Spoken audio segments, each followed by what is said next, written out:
So hello guys, welcome to be well Vigyan. मैं प्रतीक शर्मा। तो भैया हमारे यहाँ पर हेल्थ केयर लॉ जो है चल रहा था, ठीक है जी। इसके अंदर कंटेंशियल वीडियो बना रहा हूँ, इसको बस टाल अलग अलग रहे हैं। तो लॉ ऑफ क्राइम क्या है जी? लॉ ऑफ क्राइम, अब ये क्या नया टॉपिक आ गया, इसको देखते हैं। कह रहा है नेग्लिजेंस, ये उसी का कंटिन्यूशन पार्ट है। तो नेग्लिजेंस पिछली वीडियो में हम कवर कर रहे थे हेल्थ केयर लॉ के अंदर। तो अब लॉ ऑफ क्राइम उसी का कंटिन्यूशन पार्ट है, वो देखते हैं इसमें क्या कह रहा है। क्योंकि वो वीडियो बहुत लंबी बन गई थी ना, उसलिए उसको मैंने डिवाइड कर दिया इन दोनों को। So negligence is a term of art but has distinct meaning in the different jurisdiction. तो ये एक आर्ट तो है, लेकिन इसका अलग अलग जगहों पे अलग अलग मीनिंग हो सकता है नेग्लिजेंस का। So in criminal law, there are series of offences based on negligence in which loss or injury is not material. It is enough if the act is likely to cause injury or endanger a life.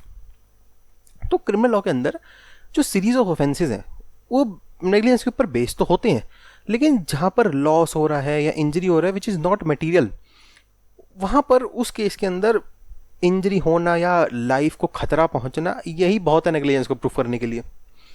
So operation of patient without consent is an example of negligence. अगर इसके अंदर health care law के अंदर हम बात करें तो without the consent of that person तुम उसका ऑपरेशन कर रहे हो, इट अमाउंट्स टू नेग्लिजेंस, ठीक है जी। लेकिन अब कुछ तुम लोग को ऐसा पॉइंट उठा सकते हो कि भाई अगर वो बेहोश है, एक्सीडेंटल केस है, बिल्कुल अनकॉन्शियस हो रखा है, क्या उस केस में उसको रिलेटिव्स को बता दो या कुछ कर दो। अगर बहुत ही इमरजेंसी तो भैया कर ही दो फिर तो।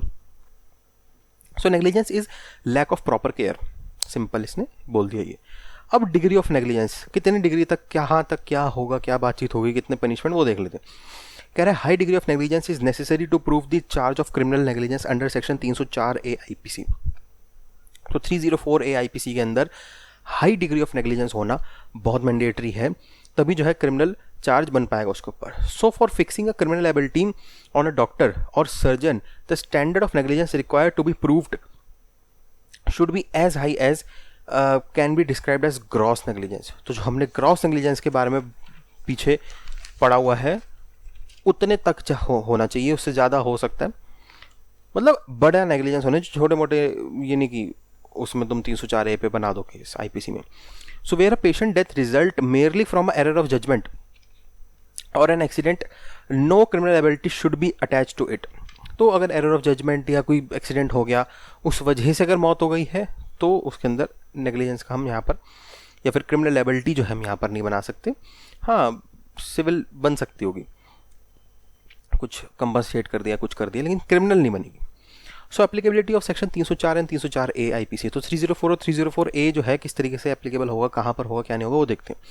कह रहे the legal position is almost firmly established that where a patient dies due to the negligent medical treatment of the doctor can be made liable in civil law for paying compensation and damages in tort।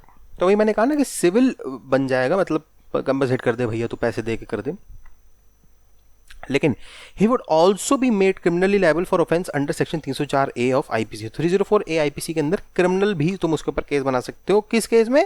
जहां पर patient मर चुका है due to negligent medical treatment of the doctor, ठीक है। तो मतलब जो हमने पीछे वीडियो में डिस्कस करा था कि उसी सेम लेवल पे अगर कोई प्रूडेंट मैन होगा तो अब वो नहीं करेगा वो चीज़। मतलब अगर तुम ऑपरेशन करते में अपने इक्विपमेंट्स, कैंची, छुरी अंदर ही छोड़ दो पेट में या कहीं पर और सिलाई मार दो, फिर सोच रहे हो अरे यार मैं तो अंदर ही भूल गया, तो ऐसा नहीं होना चाहिए। डॉक्टर को इतना होश में रहना चाहिए। BOP जो बर्डन ऑफ प्रूफ है वो आपको पता है generally lies with the complainant, और कंप्लेनेंट जनरली हमारा ऐसे केसेस में पेशेंट होता है। सो रोल ऑफ मीडिया, क्या मीडिया का कोई रोल है इस मेडिकल और इसमें? क्योंकि बड़ा सीरियस बात हो रही है यहाँ पर कि भैया अगर डॉक्टर ही ऐसे काम करने लग जाएंगे तो पेशेंट कहाँ जाए, क्योंकि बीमारी को जो सही कर रहा है वही खराब कर देगा। तो चीज़ कह रहा है freedom of information is implicitly covered by article 19 and 21। Article 19 और आर्टिकल 21 जो कॉन्स्टिट्यूशन के, उसमें फ्रीडम ऑफ इंफॉर्मेशन तो पूरा कवर्ड है ही अंडर द इंडियन कॉन्स्टिट्यूशन।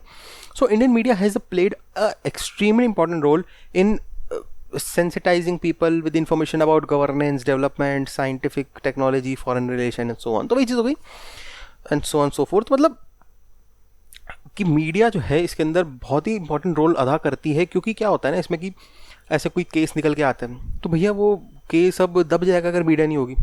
अब आजकल तो चलो सारी मीडिया हो ली है कि सबके पास फ़ोन है, अपना फ़ोन निकाल के वीडियो बनाना शुरू कर दी, रिकॉर्डिंग शुरू कर दी, आजकल तो सारे मीडिया हो गए। लेकिन फिर भी मीडिया जो है यहाँ पर इंपॉर्टेंट रोल अदा करती है, क्योंकि पब्लिकली जो है बहुत ही बेइज्जती होती है ना, फिर डॉक्टर की भी होती है, जहाँ पर वो काम कर रहा है, जो हॉस्पिटल है उसकी भी होगी, पूरे स्टाफ की अलग होगी। तो इस चीज़ को देखते हुए भी जो है उसका लाइसेंस भी कैंसिल, मतलब कई चीज़ें हो सकती हैं।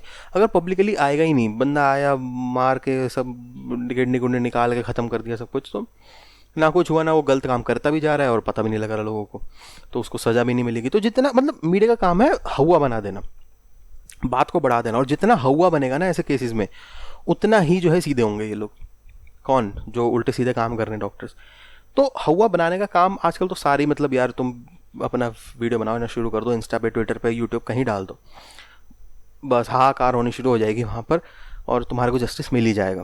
लेकिन फिर भी मीडिया मतलब जो प्रॉपर हो गया वो अच्छा काम कर रहा है कि इसके अंदर सबको पब्लिकली आ जाता है इशू सामने, बस फिर इनकी जो है लंका लगनी शुरू हो जाती है जो उल्टे सीधे काम कर रहे हैं। तो बिल्कुल जी, बहुत ही मीडिया का भी रोल अच्छा है। कंज्यूमर प्रोटेक्शन एक्ट, ये तो अलग टॉपिक हो गया जी। ये कितनी 6 मिनट की बन गई वीडियो, अरे वाह, ठीक है। कंज्यूमर प्रोटेक्शन एक्ट, अच्छा इसके बाद है कितना देखें ज़रा। अरे ये तो ख़त्म ही हो गया, ये तो ज़्यादा नहीं, ये है तो थोड़ा बहुत लंबा, लेकिन मतलब 7-8 मिनट की इसमें भी बन जाएगी, तो इसमें नहीं जोड़ता मैं, क्योंकि फिर वही है ना, 2 अलग टॉपिक हो जाएंगे तो तुम लोग कंफ्यूज हो जाओगे। एक काम करता हूँ, वीडियो में एक काम करते हैं, कंटिन्यूशन में रखता हूँ, बट इसको डालते अलग अलग हैं, ठीक है। तो ये पार्ट अलग हो गया ये वाला, तो नेग्लिजेंस का, और कंज्यूमर प्रोटेक्शन एक्ट के अंदर तुम क्या कर सकते हो, पेशेंट, वो अलग डालते, ठीक है जी। तो यही था इस वीडियो के अंदर। वीडियो अच्छी लाइक कर दीजिएगा, वीडियो अच्छी नहीं लगी डिसलाइक कर दी, कोई दिक्कत नहीं, लेकिन एक रीज़न दीजिए क्यों आपको वीडियो अच्छी नहीं लगी, ताकि उस चीज़ को जब आप इंप्रूवमेंट लिस्ट में डाल सकूँ। बाकी कमेंट सेक्शन यूट्यूब ने भैया आप लोगों को दिया हुआ है, कोई भी क्वेश्चन, सजेशन, कोई डाउट है, बेधड़क वहाँ कमेंट करो, बिल्कुल पूरी कोशिश करूँगा आपको वहीं पर रिप्लाई कर दूँ।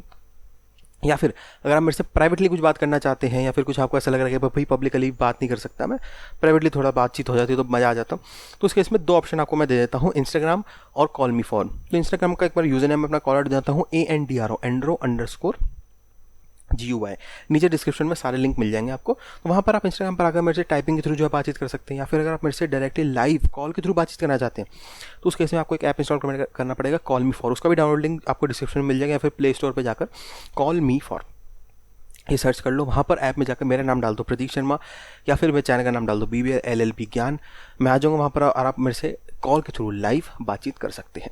बाकी सब्सक्राइब अगर करो तो बहुत ही बढ़िया, सब्सक्राइब नहीं करा तो कर लो, ऐसे इंपॉर्टेंट सब्जेक्ट्स और ऐसे इंपॉर्टेंट टॉपिक्स उसे तुम लोग कर दोगे मिस। और सब्सक्राइब करने के बाद एक बेल आइकन होगा, बाय डिफॉल्ट पर्सनलाइज पर होता है, उसको क्लिक करके ऑल पे कर देना।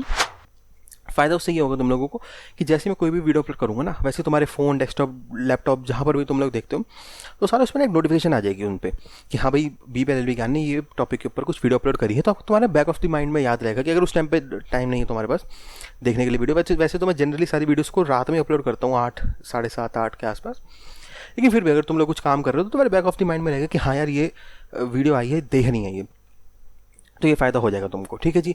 और कितना बड़ा है, हाँ इसमें एक अलग टॉपिक बनाता हूँ मैं, कंटिन्यूशन रख रहा हूँ वीडियो का, ठीक है, इसको डालते अलग अलग है बस। तो चलो जी, thanks for watching to BBL LLB ज्ञान, Pratik Sharma signing out, bye, take care, and या कोरोना से बच के।